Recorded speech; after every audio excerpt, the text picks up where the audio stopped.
Welcome to our channel Vaishnavi beautiful world. ఈరోజు మా గార్డెన్లో దొండకాయలు ఇలా బాగా కాసాయి. వాటితో దొండకాయ కర్రీ ఎలా ప్రిపేర్ చేయాలో చూద్దాం.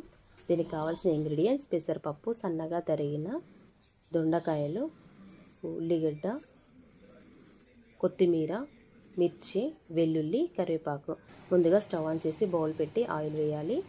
ఆయిల్ వేడెక్కాక పోపు దినుసులు, మిర్చి, ఉల్లిగడ్డ, కరివేపాకు, కొత్తిమీర వేసి ఫ్రై చేయాలి. ఈ ఫ్రై అయ్యేలోపు మరో బౌల్లోకి పెసరపప్పు వేసి దోరగా వేయించుకోవాలి.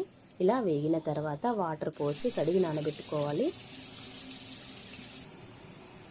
ఇలా ఫ్రై అయిన తర్వాత వీటిలోకి సన్నగా తరిగిన దొండకాయలు వేసి కలిపి ఇలా మూత పెట్టి 10 నిమిషాలు మగ్గనివ్వాలి. ఇలా మగ్గిన తర్వాత దీనిలోనికి కొద్దిగా పసుపు, అల్లం పేస్ట్ ఇలా వేసి అన్నీ కలిపి మూత పెట్టాలి. ఇలా ఫ్రై అయిన తర్వాత దీనిలోనికి ముందుగా నానబెట్టిన పెసరపప్పు వేసి కలిపి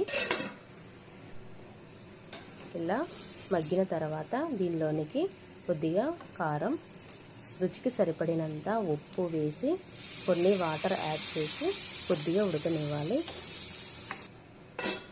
ఇలా ఉడికిన తర్వాత దానిలోనికి వెల్లుల్లి ఇలా దంచి వేయాలి. లాస్ట్గా కొత్తిమీర వేసి అంతా ఒకసారి కలిపి స్టవ్ ఆఫ్ చేసి సర్వింగ్ బౌల్లోకి సర్వ్ చేసుకోవడమే. ఇది రైస్లోకి, చపాతీలోకి చాలా బాగుంటుంది ఫ్రెండ్స్. మీరు కూడా ట్రై చేసి చూడండి.